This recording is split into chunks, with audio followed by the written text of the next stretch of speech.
ओम शांति 20 अगस्त 2025 के ईश्वरीय महावाक्य। पहले सुनते हैं मुरली के मुख्य पॉइंट्स। बाबा ने कहा, तुम ब्राह्मण बच्चों का धंधा है रचना के आदि मध्य अंत को जानना और सबको मुक्ति जीवन मुक्ति का रास्ता बताना। तुम बच्चों को बाप श्रृंगार कर विश्व की बादशाही मुट्ठे में देते हैं, तो तुमको कितनी खुशी होनी चाहिए बाप से वर्षा लेने की।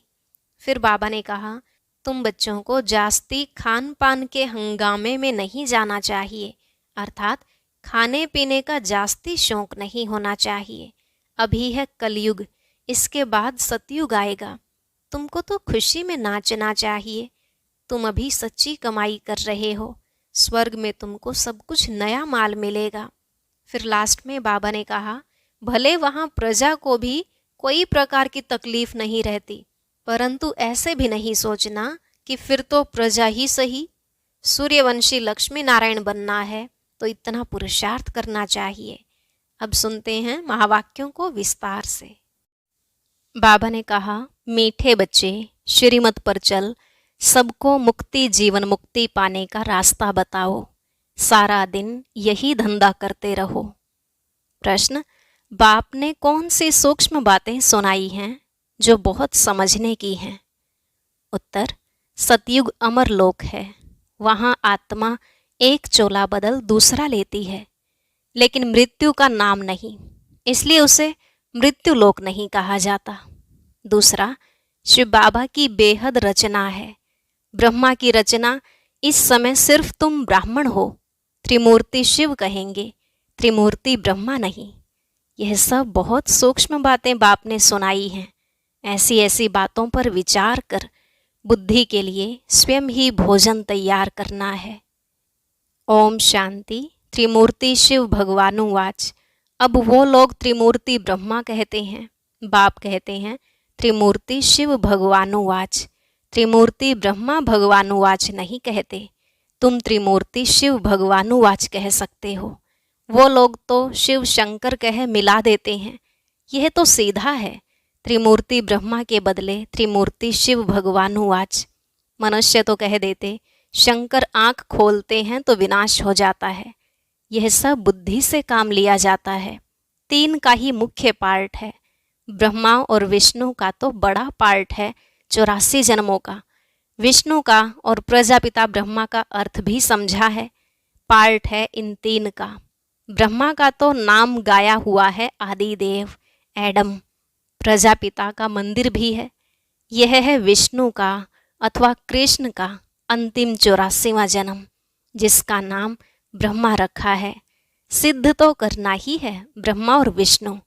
अब ब्रह्मा को तो एडोप्टेड कहेंगे। यह दोनों बच्चे हैं शिव के। वास्तव में बच्चा एक है। हिसाब कहेंगे तो ब्रह्मा है शिव का बच्चा, बाप और दादा।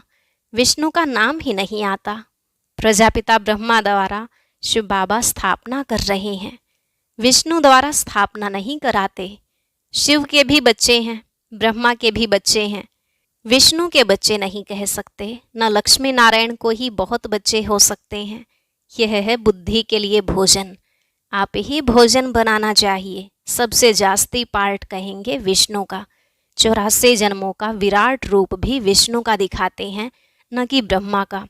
विराट रूप विष्णु का ही बनाते हैं, क्योंकि पहले पहले प्रजापिता ब्रह्मा का नाम धरते हैं। ब्रह्मा का तो बहुत थोड़ा पार्ट है, इसलिए विराट रूप विष्णु का दिखाते हैं। चतुर्भुज भी विष्णु का बना देते हैं। वास्तव में यह सब अलंकार तो तुम्हारे हैं। यह भी बड़ी समझने की बातें हैं, कोई मनुष्य समझा न सके। बाप नए नए तरीके से समझाते रहते हैं। बाप कहते हैं त्रिमूर्ति शिव भगवानुवाच, राइट है ना?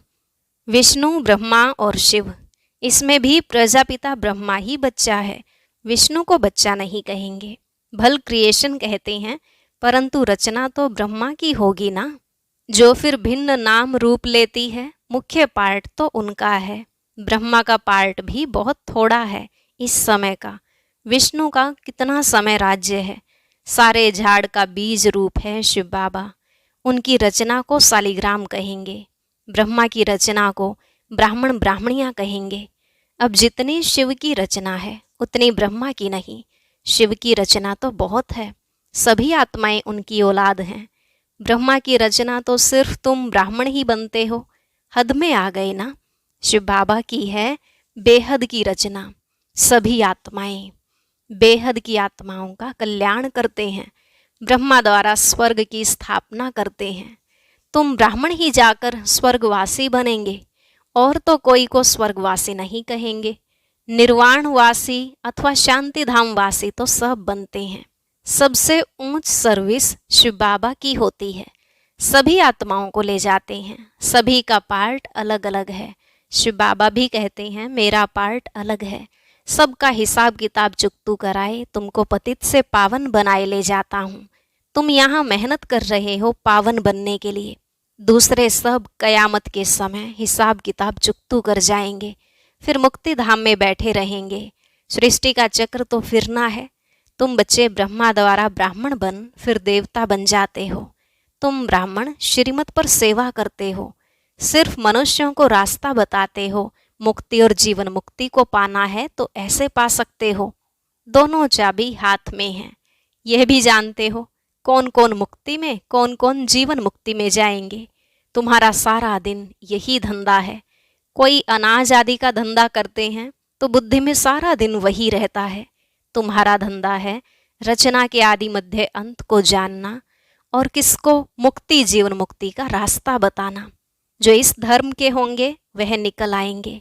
ऐसे बहुत धर्म के हैं जो बदल नहीं सकते, जैसे इंग्लो क्रिश्चियन वाले होते हैं। रूप तो नहीं बदलता है, सिर्फ ऐसे बदल देंगे। ऐसे नहीं कि फीचर्स बदल जाते हैं, सिर्फ धर्म को मान लेते हैं। कई बौद्ध धर्म को मानते हैं, क्योंकि देवी देवता धर्म तो प्रायलोप है ना। एक भी ऐसा नहीं जो कहे हम आदि सनातन देवी देवता धर्म के हैं।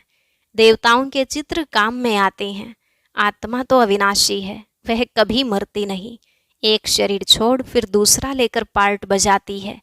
उनको मृत्यु लोक नहीं कहा जाता, वह है ही अमर लोक। चोला सिर्फ बदलती है। यह बातें बड़ी सूक्ष्म समझने की हैं। मुट्टा अर्थात थोक नहीं है। जैसे शादी होती है तो किनको रेजगारी किनको मुट्टा देते हैं, कोई सब दिखाकर देते हैं, कोई बंद पेटी ही देते हैं। किस्म किस्म के होते हैं। तुमको तो वर्षा मिलता है मुट्टा, क्योंकि तुम सब ब्राइड्स हो, बाप है ब्राइड ग्रूम। तुम बच्चों को श्रृंगार कर विश्व की बादशाही मुट्टे में देते हैं। विश्व का मालिक तुम बनते हो। मुख्य बात है याद की। ज्ञान तो बहुत सहज है, भल है तो सिर्फ अल्फ को याद करना, परंतु विचार किया जाता है, याद ही झट खिसक जाती है। बहुत करके कहते हैं बाबा याद भूल जाती है। तुम किसको भी समझाओ तो हमेशा याद अक्षर बोलो। योग अक्षर रॉन्ग है। टीचर को स्टूडेंट की याद रहती है। फादर है सुप्रीम सोल। तुम आत्मा सुप्रीम नहीं हो, तुम हो पतित। अब बाप को याद करो, टीचर को, बाप को, गुरु को याद किया जाता है। गुरु लोग बैठ शास्त्र सुनाएंगे, मंत्र देंगे। बाबा का मंत्र एक ही है, मन मना भव। फिर क्या होगा? मध्य जी भव। तुम विष्णुपुरी में चले जाएंगे। तुम सब तो राजा रानी नहीं बनेंगे। राजा रानी और प्रजा होती है तो मुख्य है त्रिमूर्ति। शिव बाबा के बाद है ब्रह्मा, जो फिर मनुष्य सृष्टि अर्थात ब्राह्मण रचते हैं। ब्राह्मणों को बैठ फिर पढ़ाते हैं। यह नई बात है ना। तुम ब्राह्मण ब्राह्मणियाँ बहन भाई ठहरे। बूढ़े भी कहेंगे हम भाई बहन हैं। यह अंदर में समझना है, किसको फालतू ऐसे कहना नहीं है। भगवान ने प्रजापिता ब्रह्मा द्वारा सृष्टि रची तो भाई बहन हुए ना, जबकि एक प्रजापिता ब्रह्मा के बच्चे हैं। यह समझने की बातें हैं। तुम बच्चों को तो बड़ी खुशी होनी चाहिए। हमको पढ़ाते कौन है? शिव बाबा, त्रिमूर्ति शिव। ब्रह्मा का भी बहुत थोड़ा समय पार्ट है। विष्णु का सतयुगी राजधानी में 8 जन्म पार्ट चलता है। ब्रह्मा का तो एक ही जन्म का पार्ट है। विष्णु का पार्ट बड़ा कहेंगे। त्रिमूर्ति शिव है मुख्य। फिर आता है ब्रह्मा का पार्ट, जो तुम बच्चों को विष्णुपुरी का मालिक बनाते हैं। ब्रह्मा से ब्राह्मण सो फिर देवता बनते हैं, तो यह हो गया अलौकिक फादर। थोड़ा समय यह फादर है जिसको अब मानते हैं। आदि देव, आदम और बीबी, इनके बिगर सृष्टि कैसे रचेंगे? आदि देव और आदि देवी है ना। ब्रह्मा का पार्ट भी सिर्फ संगम समय का है। देवताओं का पार्ट तो फिर भी बहुत चलता है। देवताएं भी सिर्फ सतयुग में कहेंगे, त्रेता में क्षत्रिय कहा जाता। यह बड़ी गुह्य गुह्य पॉइंट्स मिलती हैं। सब तो एक ही समय वर्णन नहीं कर सकते। वह त्रिमूर्ति ब्रह्मा कहते हैं, शिव को उड़ा दिया है। हम फिर त्रिमूर्ति शिव कहते हैं। प्रजा रचते हैं ब्रह्मा द्वारा, फिर तुम देवता बनते हो। विनाश के समय नेचुरल कैलेमिटीज भी आती हैं। विनाश तो होना ही है। कलयुग के बाद फिर सतयुग होगा। इतने सब शरीरों का विनाश तो होना ही है। सब कुछ प्रैक्टिकल में चाहिए ना, सिर्फ आंख खोलने से थोड़े ही हो सकता। जब स्वर्ग गुम हो जाता है तो उस समय भी अर्थक्वेक आदि होती है। गाते हैं ना, द्वारिका अथवा लंका पानी के नीचे चली गई। अब बाप समझाते हैं, मैं आया हूँ पत्थर बुद्धियों को पारस बुद्धि बनाने। मनुष्य पुकारते हैं, हे पतित पावन आओ, आकर पावन दुनिया बनाओ। परंतु यह नहीं समझते हैं कि अभी कलयुग है, इसके बाद सतयुग आएगा। तुम बच्चों को खुशी में नाचना चाहिए। बैरिस्टर आदि इम्तिहान पास करते हैं तो अंदर में ख्याल करते हैं ना, हम पैसा कमाएंगे, फिर मकान बनाएंगे, यह करेंगे। तो तुम अभी सच्ची कमाई कर रहे हो। स्वर्ग में तुमको सब कुछ नया माल मिलेगा। ख्याल करो, सोमनाथ का मंदिर क्या था? एक मंदिर तो नहीं होगा। उस समय को 2500 वर्ष हुआ। बनाने में टाइम तो लगा होगा। पूजा की होगी, उसके बाद फिर वह लूट कर ले गए। फौरन तो नहीं आए होंगे, बहुत मंदिर होंगे। पूजा के लिए बैठ मंदिर बनाए हैं। अभी तुम जानते हो, बाप को याद करते करते हम गोल्डन एज में चले जाएंगे।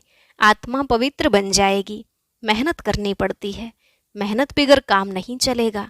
गाया भी जाता है, सेकंड में जीवन मुक्ति, परंतु ऐसे थोड़े ही मिल जाती है। यह समझा जाता है, बच्चे बनेंगे तो मिलेगी जरूर। तुम अभी मेहनत कर रहे हो मुक्ति धाम में जाने के लिए। बाप की याद में रहना पड़ता है। दिन प्रतिदिन बाप तुम बच्चों को रिफाइन बुद्धि बनाते हैं। बाप कहते हैं, तुमको बहुत बहुत गुह्य बातें सुनाता हूँ। आगे थोड़े ही है सुनाया था कि आत्मा भी बिंदी है, परमात्मा भी बिंदी है। कहेंगे पहले क्यों नहीं यह बताया? ड्रामा में नहीं था। पहले ही तुमको यह सुनाए तो तुम समझ ना सको। धीरे धीरे समझाते रहते हैं। यह है रावण राज्य। रावण राज्य में सब देह अभिमानी बन जाते हैं। सतयुग में होते हैं आत्म अभिमानी। अपने को आत्मा जानते हैं। हमारा शरीर बड़ा हुआ है, अब यह शरीर छोड़कर फिर छोटा लेना है। आत्मा का शरीर पहले छोटा होता है, फिर बड़ा होता है। यहाँ तो कोई की कितनी आयु, कोई की कितनी, कोई की अकाले मृत्यु हो जाती है, कोई कोई की 125 वर्ष की भी आयु होती है। तो बाप समझाते हैं, तुमको खुशी बहुत होनी चाहिए बाप से वर्षा लेने की। गंधर्वी विवाह किया, यह कोई खुशी की बात नहीं, यह तो कमजोरी है। कुमारी अगर कहे हम पवित्र रहना चाहते हैं तो कोई मार थोड़े ही सकते हैं। ज्ञान कम है तो डरते हैं। छोटी कुमारी को भी अगर कोई मारे, खून आदि निकले तो पुलिस में रिपोर्ट करे तो उसकी भी सजा मिल सकती है। जानवर को भी अगर कोई मारते हैं तो उन पर केस होता है, दंड पड़ता है। तुम बच्चों को भी मार नहीं सकते, कुमार को भी मार नहीं सकते। वह तो अपना कमा सकते हैं, शरीर निर्वाह कर सकते हैं। पेट कोई जास्ती नहीं खाता है। एक मनुष्य का पेट 4-5 रुपया, एक मनुष्य का पेट 400-500 रुपया। पैसा बहुत है तो हबच हो जाती है। गरीबों को पैसे ही नहीं तो हबच भी नहीं, वह सूखी रोटी में ही खुश होते हैं। बच्चों को जास्ती खान पान के हंगामे में भी नहीं जाना चाहिए। खाने का शौक नहीं रहना चाहिए। तुम जानते हो वहाँ हमें क्या नहीं मिलेगा। बेहद की बादशाही, बेहद का सुख मिलता है। वहाँ कोई बीमारी आदि होती नहीं। हेल्थ, वेल्थ, हैप्पीनेस सब रहता है। बुढ़ापा भी वहाँ बहुत अच्छा रहता, खुशी रहती है। कोई प्रकार की तकलीफ नहीं रहती है। प्रजा भी ऐसी बनती है, परंतु ऐसे भी नहीं। अच्छा, प्रजा तो प्रजा ही सही, फिर तो ऐसे होंगे जैसे यहाँ के भील। सूर्यवंशी लक्ष्मी नारायण बनना है तो फिर इतना पुरुषार्थ करना चाहिए। अच्छा, मीठे मीठे सिकिलधे बच्चों प्रति माता पिता बाप दादा का याद प्यार और गुड मॉर्निंग। रूहानी बाप की रूहानी बच्चों को नमस्ते। रूहानी बच्चों की रूहानी बाप दादा को नमस्ते नमस्ते।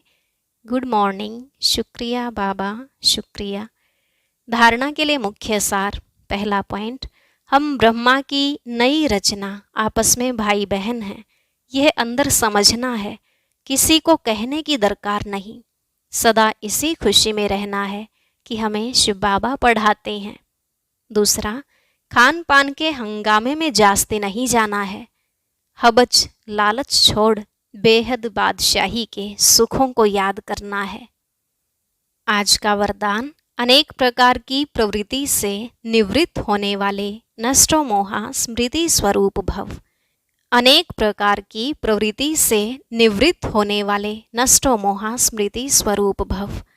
बाबा ने कहा, स्व की प्रवृत्ति, दैवी परिवार की प्रवृत्ति, सेवा की प्रवृत्ति, हद के प्राप्तियों की प्रवृत्ति, इन सभी से नष्टो मोहा अर्थात न्यारा बनने के लिए बाप दादा के स्नेह रूप को सामने रख स्मृति स्वरूप बनो। स्मृति स्वरूप बनने से नष्टो मोहा स्वतः बन जाएंगे। प्रवृत्ति से निवृत्त होना अर्थात मैंपन को समाप्त कर नष्टो मोहा बनना। ऐसे नष्टो मोहा बनने वाले बच्चे बहुत काल के पुरुषार्थ से बहुत काल के प्रारब्ध की प्राप्ति के अधिकारी बनेंगे। स्लोगन, कमल फूल समान न्यारे रहो तो प्रभु का प्यार मिलता रहेगा। कमल फूल समान न्यारे रहो तो प्रभु का प्यार मिलता रहेगा। अव्यक्त इशारे, सहज योगी बनना है तो परमात्मा प्यार के अनुभवी बनो।